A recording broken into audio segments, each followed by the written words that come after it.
যুব মোর্চার পক্ষ থেকে প্রত্যেককে গৈরিক অভিনন্দন।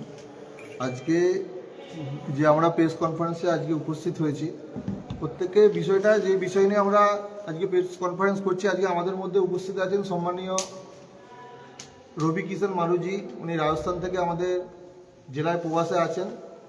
তো যে বিষয় আছে আমাদের কাছে, আমাদের আগামীর যে কর্মসূচি বিষয় নিয়ে উনি প্রভারী হয়ে এসেছেন, যে আমাদের নির্বাচন আছেন, উনি পশ্চিমবাংলার সহ প্রভারী হিসাবে নিযুক্ত হয়েছেন এবং আজ আরামবাগ সাংগঠনিক জেলায় আমাদের মধ্যে প্রবাস করছেন উনি।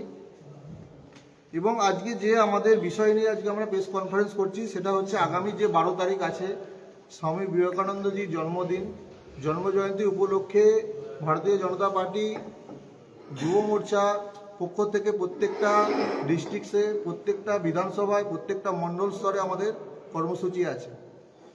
তো আগামী এই কর্মসূচির বিষয় নিয়ে অবগত করার জন্য আজকে আমরা এখানে বসেছি।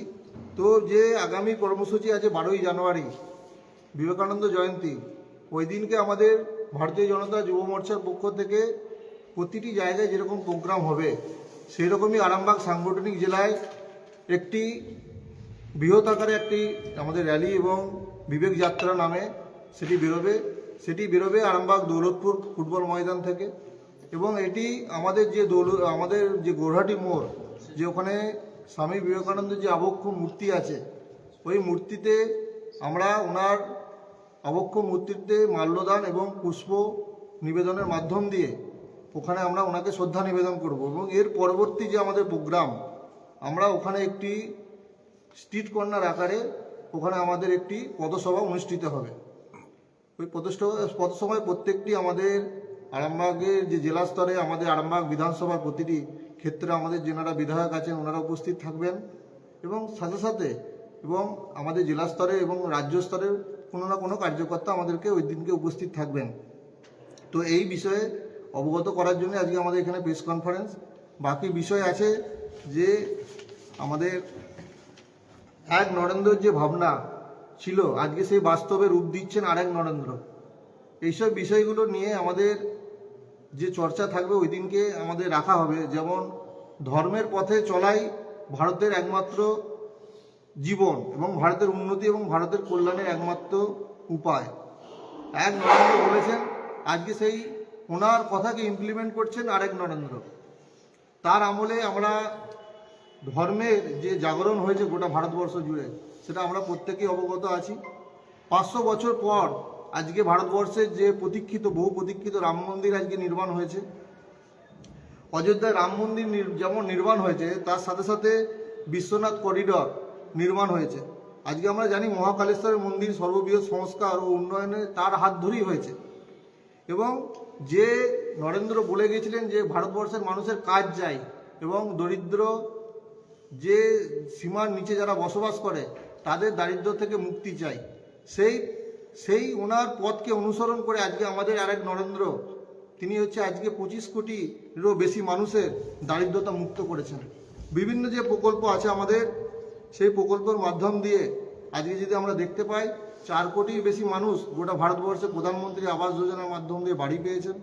12 কোটির বেশি মানুষ শৌচালয় পেয়েছেন এবং 12 কোটিরও বেশি পরিবারে নল, যে হাড় ঘর নল, এর মাধ্যম দিয়ে প্রত্যেকটা বাড়িতে আজকে আমাদের প্রধানমন্ত্রী জল পৌঁছে দিয়েছেন।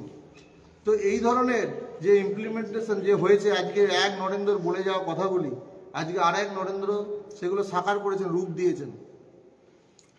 তো এই বিষয়গুলি থাকবে।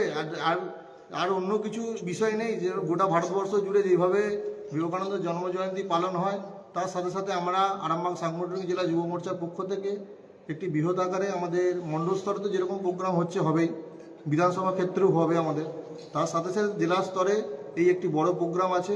আর বাকি বিষয়ে আমাদেরকে অবগত করবেন আমাদের মধ্যে বিভাগ কনভেনার যিনি উপস্থিত আছেন, আমাদের মাননীয় সোমনাথ দাস মহাশয়। উনি হুগলি থেকে এসেছেন, উনি ওনার বিষয় রাখবেন। তার সাথে সাথে আমাদের যিনি প্রভারী আছেন দীপ কিষাণ মারুজি, উনি ওনার কথা বলবেন।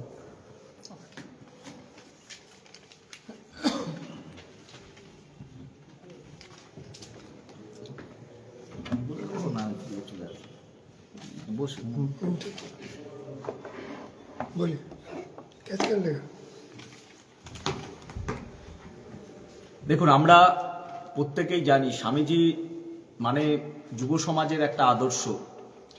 সেই স্বামীজির চিন্তাধারাটাকে প্রত্যেকটা ভারতবর্ষের যুবদের মধ্যে ছড়িয়ে দেওয়ার জন্য সম্মানীয় প্রধানমন্ত্রী নরেন্দ্র দামোদর দাস ভাই মোদী আজকে বিশাল এক কর্মসূচি নিয়েছে। আমরা জানি যবে থেকে প্রধানমন্ত্রী আসনে উনি বসেছেন, প্রত্যেকটা ভারতবর্ষের মুনি ঋষিদের উনি বিভিন্ন কর্মসূচির মাধ্যমে সম্মান দিয়ে আসছে। স্বামী বিবেকানন্দকে আমরা দেখিনি, ভারত মাতার এক সন্তান নরেন্দ্রকে আমরা দেখিনি, কিন্তু ভারত মাতার আর এক সন্তান নরেনকে আমরা দেখতে পাচ্ছি। যে চিন্তা, যে ভাবনা ভারতবর্ষকে নিয়ে করেছিলেন ভারত মায়ের এক সন্তান নরেন, আর উনি সেই সব চিন্তাকে বাস্তবে রূপ দিতে পারেননি, কিন্তু সেই চিন্তাকে, ওনার স্বপ্নকে বাস্তবে যিনি রূপ দিচ্ছেন ভারত মায়ের আর এক সন্তান নরেন। তিনি যে চিন্তাধারা, বিভিন্ন চিন্তাধারা, যে সমাজের যারা নিচু স্তরের মানুষ তাদেরকে উচ্চ স্তরে নিয়ে আসা, কর্মসংস্থানের মাধ্যম দিয়ে, বিভিন্ন যোজনার মাধ্যমে, বিভিন্ন ডেভেলপমেন্টের মাধ্যমে আজকে ভারতবর্ষ এগিয়ে চলেছে। পশ্চিমবঙ্গেও শুধু ব্যতীত, পশ্চিমবঙ্গের আজকে পরিস্থিতি দেখুন। আমরা আগে বলতো যে Bengal think today, India think tomorrow, আর আজ আমরা দেখছি India think today, Bengal think tomorrow. আমরা দেখতাম যুবক ছেলেদের অন্যান্য স্টেটে লিস্ট বেরোচ্ছে, চাকরি কারা পাবে, চাকরি যারা পাবে তাদের লিস্ট। আর বর্তমানে রাজ্যের যিনি মুখ্যমন্ত্রী আছেন, ওই মহিলা মুখ্যমন্ত্রী মমতা বন্দ্যোপাধ্যায়ের নেতৃত্বে আমরা দেখছি এখানে যারা চাকরি হারা হচ্ছে তাদের লিস্ট বেরোচ্ছে। এ রাজ্য, এ মাটি হচ্ছে বিবেকানন্দর মাটি, রবীন্দ্রনাথের মাটি, বঙ্কিমচন্দ্রের মাটি, রামকৃষ্ণ পরমহংসদেবের মাটি, শ্রী চৈতন্যদেবের মাটি, শ্যামাপ্রসাদের মাটিতে। আমাদের এটা দেখতে হলো এই পশ্চিমবাংলার মাটিতে এক মুখ্যমন্ত্রী কয়লা চোর, বালি চোরদের বাঁচানোর জন্য ফাইল নিয়ে ছোটাছুটি করছে। আজকে এটা বাংলার কাছে কালো দিন, পশ্চিমবাংলার কাছে কালো দিন। তাই পশ্চিমবাংলার যুবকরা, গ্র্যাজুয়েট, বিএ, বিকম ছেলেরা বাইরের রাজ্যে গিয়ে সুইপারের কাজ করছে, কেউ গাড়ি মুছছে, কেউ বাইরের রাজ্যে গিয়ে সবজি বিক্রি করছে। এই চিন্তা, এই বাংলা দেখতে চাইনি। এই ভারতবর্ষে এই পশ্চিমবাংলার যুবকদের এই পরিস্থিতি দেখতে চাইনি। স্বামী বিবেকানন্দ এই চিন্তা কিন্তু তিনি বেঁচে থাকলে করতে পারতেন না। তাই এই পশ্চিমবাংলায় স্বামীজির চিন্তাধারায় যুবকদের বিবেককে চেতনা করার জন্য, যুবকদের হাতে কর্মসংস্থার জন্য ভারতীয় জনতা পার্টি আগামী দিন সরকার গড়তে চলেছে। তার শুরুয়াত এই বিবেক যাত্রা মাননীয় রাজ্য সভাপতি ইন্দ্রনীল খান নেতৃত্বে সারা বাংলা জুড়ে মমতার বিসর্জনের, এই বিবেক যাত্রার মাধ্যমে মমতার বিসর্জনের যাত্রা আমরা 12 তারিখ থেকে শুরু করছি।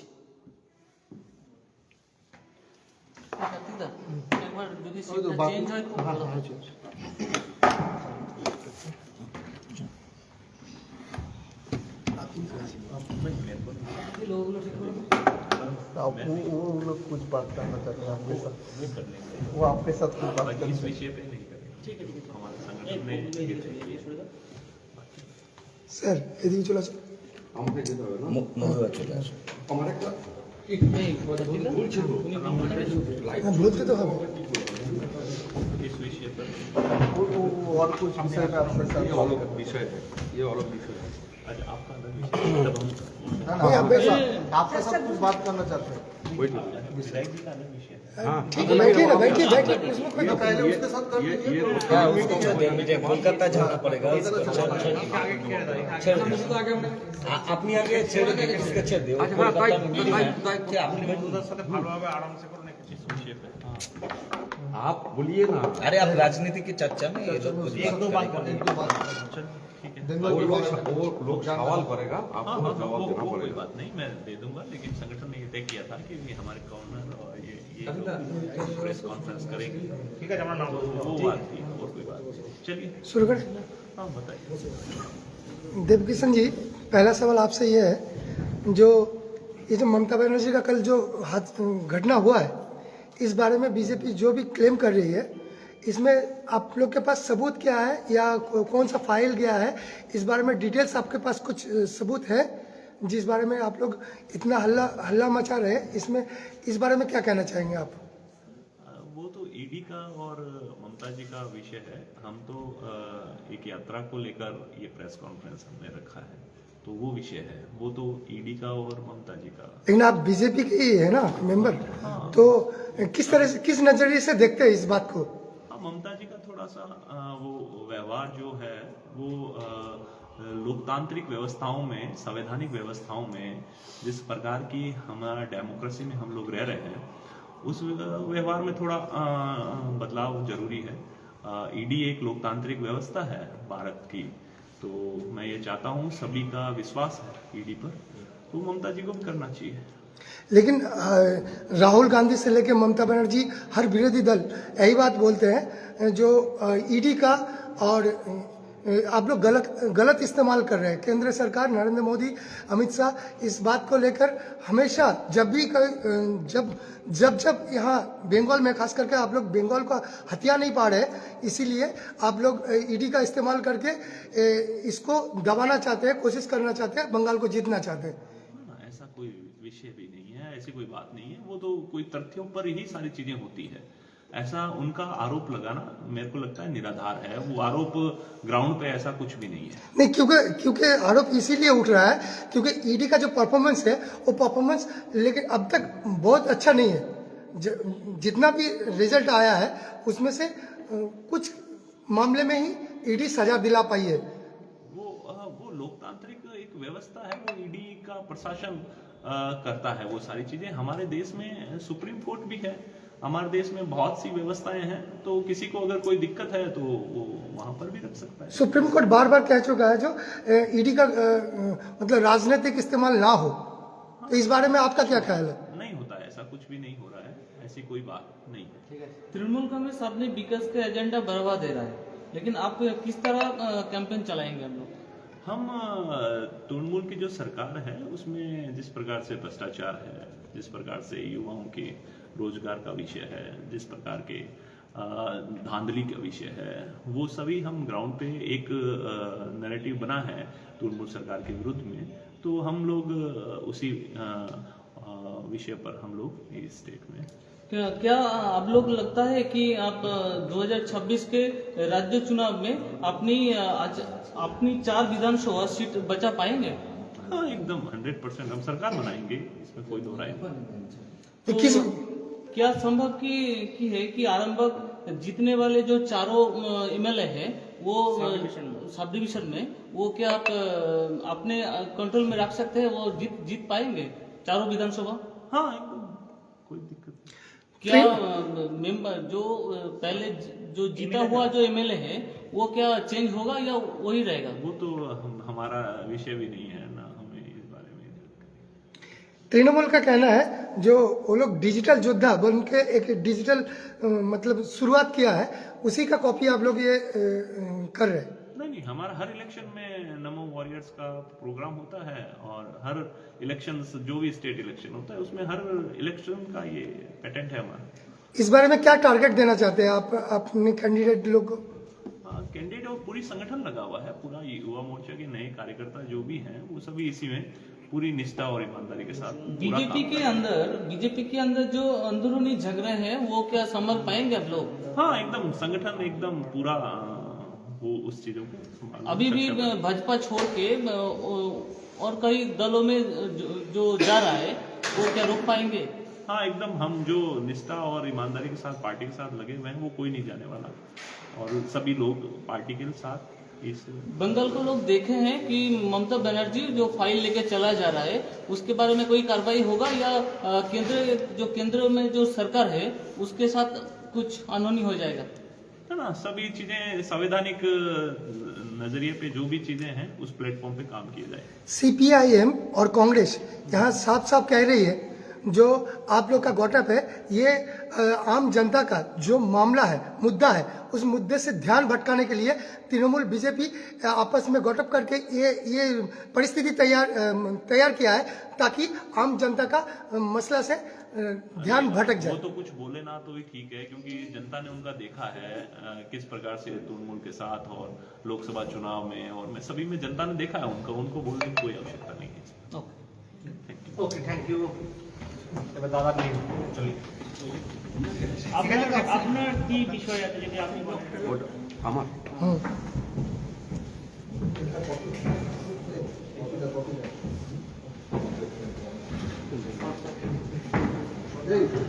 সবুজ কপিটা দে।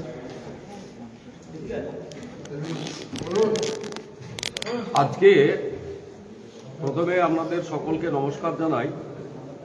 আজকে যে বিষয়টা আপনার কাছে উত্থাপন করতে আমরা চাইছি, এটা শুধু আরামবাগ বিধানসভার সমস্যা নয়, এটা সারা রাজ্যের সিভিক ভলেন্টিয়ার্সের যারা কাজ করেন, এটা তো કોઈ চাকরি বলা যাবে না, যারা দায়িত্ব পালন করেন, ডিউটি পালন করেন, সেই সংখ্যাটা প্রায় 1,25,000। এই 1,25,000 সিভিক ভলেন্টিয়ার্সদের কাছ থেকে বছরে দুবার 150 টাকা করে 300 টাকা কেটে নেওয়া হচ্ছে। তাদের যে বেতন আছে সেই বেতনটাতে আমি যাচ্ছি না, তার মানে যা বেতন আছে সেই বেতনটা থেকে বছরে দুবার 150 টাকা করে 300 টাকা কেটে নেওয়া হচ্ছে। তাহলে 1,25,000 সিভিক ভলেন্টিয়ার্সদের কাছ থেকে বছরে এই সরকার 3,75,00,000 টাকা অর্থাৎ প্রায় 4 কোটি টাকা এই টাকাটা কেটে নিচ্ছে। এটা যদি আপনারা তৃণমূল কংগ্রেসের কোনো নেতাকে জিজ্ঞাসা করেন বা কোনো সরকারি আধিকারিককে জিজ্ঞাসা করেন যে এই যে বছরে দুবার 150 করে 300 টাকা কেটে নেওয়া হচ্ছে, এর কি কোনো নোটিফিকেশন আছে?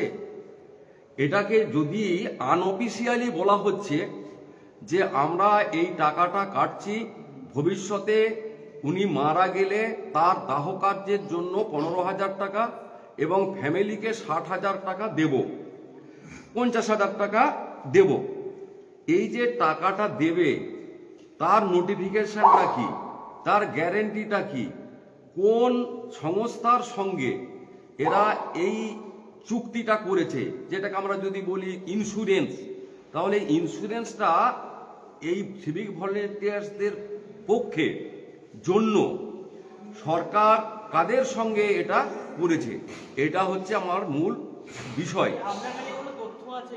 এটা আমার কাছে তথ্য আছে। যারা যারা বেতনটা পান, আমার বেতনটার কথা আমি বলছি না, সামান্য বেতনের চাকরি বা কারো বেতন নিয়ে কথাটা না বলাই ভালো, না তোলাই ভালো। তো ওদের কাছে যে মেসেজ আসছে তার কাছে আমি ধরে নিলাম, আমি একটা কথা আপনাদের কাছে বলি যে ধরে নিলাম 10,000 টাকা ধরে নিলাম, তাহলে 10,000 টাকা থেকে 150 টাকা মাইনাস করে যে টাকাটা হয় সেই টাকাটা আপনার আজকে ঢুকলো, সেই মেসেজটা আসছে। কিন্তু এই 150 টাকাটা যে বাদ গেল, কোন খাতে বাদ গেল, যে আপনার ইন্স্যুরেন্সের জন্য 150 টাকা আমার ডেবিট হলো, হ্যাঁ, এইটা কিন্তু কোথাও বলা হচ্ছে না। যারা যারা বেতনটা পাচ্ছেন তাদের প্রত্যেক সিভিক ভলেন্টিয়ার্সদের কাছে আপনি ওই মেসেজটা পাবেন, আপনি দেখে নিতে পারেন। এটা আমার মন গড়া বানানো বিকৃত করা কোনো তথ্য নয়। এটা শুধু আরামবাগের সমস্যা নয়, সারা পশ্চিমবঙ্গে যে 1,25,000-এর বেশি বা কম বেশি যে ভলেন্টিয়ার্সের কাজ যারা করছেন তাদের এইটা সমস্যা। টাকাটা কারা কেটে দিচ্ছে? ওইটাই তো, এটা বেতন দেবার সময় 150 টাকা করে দুবারে 300 টাকা কেটে নেওয়া হচ্ছে। এই যে টাকাটা কেটে নেওয়া হচ্ছে, কোনো সিভিক ভলেন্টিয়ার যখন গ্রুপে লিখছেন যে কেন এই টাকাটা কাটা হলো, ওখানে কোনো উত্তর না দিয়ে তাকে ফোন করে বলা হচ্ছে, সেই রেকর্ড আপনাদের আমি শুনিয়ে দিতে পারি। সেটা একটু বড় ম্যাটার হয়ে যাবে, কারণ যে ছেলেটি সিভিক ভলেন্টিয়ার্সের কাজ করছে এই মুহূর্তে তার চাকরি নিয়ে টানাটানি হবে। অতএব ওই জায়গায় যাচ্ছি না। যে কোনো সিভিক ভলেন্টিয়ার্সের যার মাসে বেতনটা আসছে তার কাছে আপনি দেখে নেবেন যে বছরে দুবার 150 টাকা করে 300 টাকা কেটে নেওয়া হচ্ছে। কি উদ্দেশ্যে কেটে নেওয়া হচ্ছে, কেন কাটা হচ্ছে, এটার ব্যাখ্যাটা তৃণমূল কংগ্রেসের নেতা বা আপনারা এসডিও, ডিএম বা কোনো সরকারি আধিকারিককে জিজ্ঞাসা করতে পারেন যে বিজেপির বিধায়ক এই প্রশ্নটা তুলেছেন, এই উত্তরটা তার কাছ থেকে। না, অভিযোগ কোথাও করেনি, দ্বারস্থ হয়নি। চাচা আপন পান বাঁচা, 150 টাকা করে 300 টাকা যাচ্ছে, অতএব যে বাকিটা পাচ্ছি তা নিয়ে আমার চলছে, তারপরে অন্যান্য মানে রোজগার আছে, এইভাবে চলে যাচ্ছে। সমাজের এই গতানুগতিকতা বা প্রবাহমানতার সঙ্গে সবাই চলছে। এর থেকে তারা নিশ্চয়ই বেরিয়ে আসবে, এর থেকে নিশ্চয়ই তারা একদিন ক্লেম করবে, এর থেকে নিশ্চয়ই একদিন তারা প্রতিবাদে সরব হবে যে আমাদের 300 টাকা আমি মারা যাবার পর আমার পরিবার যে দাহ করার জন্য 15,000 টাকা পাবে, আমি মারা যাবার পর আমার পরিবার যে 50,000 টাকা বাড়িতে আসবে, তার নোটিফিকেশনটা জারি করুন, ইন্স্যুরেন্সের পেপার দিন। এটা তো স্বাভাবিক প্রশ্ন আছে না? এই স্বাভাবিক প্রশ্নটাই আমার কাছে এসেছে এবং এই স্বাভাবিক প্রশ্নটাই আপনাদের মাধ্যমে জনগণকে জানালাম, সরকারের কাছে জানাবো। সরকারের যারা এখানে দায়িত্বে আছেন, যারা দল চালান, এখানে এমপি আছেন, এখানে দলের আপনার সাংগঠনিক জেলার প্রেসিডেন্টটা আসেন, তারপরে আপনার এখানে প্রতিনিধি আছেন, পৌর প্রতিনিধি আছেন, যারা প্রতিনিধি আছেন তারা জবাব দেবেন। এখানে একটা আমাদের প্রশ্ন আছে যে বিজেপি প্রথমে সিভিক ভলেন্টিয়ারদের নিয়োগটাকেই বাতিল করার দাবি করেছিল, যে এইটা সম্পূর্ণভাবে এইভাবে হয় না, এই প্রক্রিয়ায় একটা প্রশ্ন তুলেছিল। তারপর হঠাৎ করে আপনি তারা কি আপনাকে অভিযোগ করেছে, আপনি হঠাৎ করে তাদের শুভচিন্তক হয়ে গেলেন, এই বিষয়টা যদি একটু ক্লিয়ার করেন। এটা আমি শুধু এই আরামবাগের নয়, গোটা পশ্চিমবঙ্গের একজন শুভচিন্তক হিসেবেই আমি যখন একজন বিধায়ক, আমি যখন পশ্চিমবঙ্গের কোনো একটা সমস্যা আমার কাছে যখন আসবে, আমি বিধানসভায়, আমার এখানে কোনো বন্দর নেই, এখানে মানে মৎস্যজীবী নেই, কিন্তু আমি মৎস্যজীবীদের, দক্ষিণবঙ্গ মৎস্যজীবীদের যে সমস্যা বিধানসভায় তুলেছিলাম, তারা আমাকে ইমেল করেছিল যে ধন্যবাদ প্রশ্নটা তোলার জন্য। অতএব এইরকম একটা সমস্যা যেটা আপনি এটাকে যে কোনোভাবেই ব্যাখ্যা করতে পারেন, আপনাদের যেটা ব্যাখ্যা করার দরকার ব্যাখ্যা করবেন। আমি সত্যটা সামনে আনলাম, উত্তরটা আপনি সংগ্রহ করার চেষ্টা করুন। আপনাকে রাস্তা বলে দিলাম যে আপনি ডিএম এর কাছে যান, এসডিওর কাছে যান, আপনি সরকারি আধিকারিকদের কাছে যান। এটা যদি আমি মিথ্যা বলে থাকি তাহলে আপনারা এসে আমাকে ধরবেন। না, এদের আমি বার্তা দেব যে আপনারা একটা অন্তত কিছু মানুষ একত্রিত হন, একত্রিত হয়ে ডিএম এর কাছে, এসডিওর কাছে কপি দিন যে আমাদের কেউ চিরদিন বাঁচবেন না, এই মারা যাবার পর যে টাকা পাবো এই আশ্বাসনটা, এটার একটা নোটিফিকেশন হোক না সরকারি ভাবে যে এই খাতে ইন্স্যুরেন্সের জন্য বছরে 300 টাকা কেটে নেওয়া হচ্ছে। এটা আমার সরকার যদি জানিয়ে দেয় তাহলেই তো সমস্যাটা মিটে গেল। আমরা একটা উত্তর আর চাইবো। আপনি বিধানসভায় আরামবাগ রামকৃষ্ণ সেতু নিয়ে প্রশ্ন তুলেছিলেন, ঠিক আছে? আজও রামকৃষ্ণ সেতু বিপর্যয় ঘটেছে, আপনি শুনেছেন নিশ্চয়ই, যে হাইটবারগুলোকে নিয়ে। আরামবাগ বিধায়কের কাছে পরিষ্কার স্পষ্টভাবে জানতে চাইছে আপনারা এই দুর্ভোগ থেকে কিভাবে আরামবাগবাসীকে নিজের দেওয়ার জন্য পরিকল্পনা করছেন, আপনাদের রুট ম্যাপটা কি? দেখুন আমাদের এটা তো পরিষ্কার রাজ্য সরকারের হাতে রয়েছে। এটা বিধায়করা ঝোড়া কোদাল দিয়ে মাটি কেটে গর্ত করে ঢালাই করে এই সমস্যাটা সমাধান হবে না। পূর্ত দপ্তর রাজ্য সরকারের এবং সরকারটা তৃণমূল কংগ্রেসের। এই সরকার বারে বারে 2019 সালে বিপজ্জনক সেতু, আজকেও সেই বিপজ্জনক সেতুর সাইনবোর্ড লাগানো হয়েছে। যে সরকার মাটি পরীক্ষা 2019 সালে করেছিল সেই সময় তারা নতুন সেতুর প্রতিশ্রুতি দিয়েছিল, আজকেও নতুন সেতুর প্রতিশ্রুতি দিচ্ছে। নতুন সেতুর প্রতিশ্রুতিকে আমরা স্বাগত জানাই এবং সরকার দ্রুত আরামবাগবাসী নয় 8-10টা জেলার পক্ষে, মানুষের জন্য পক্ষে অন্তত সেতুটা নির্মাণ করুন।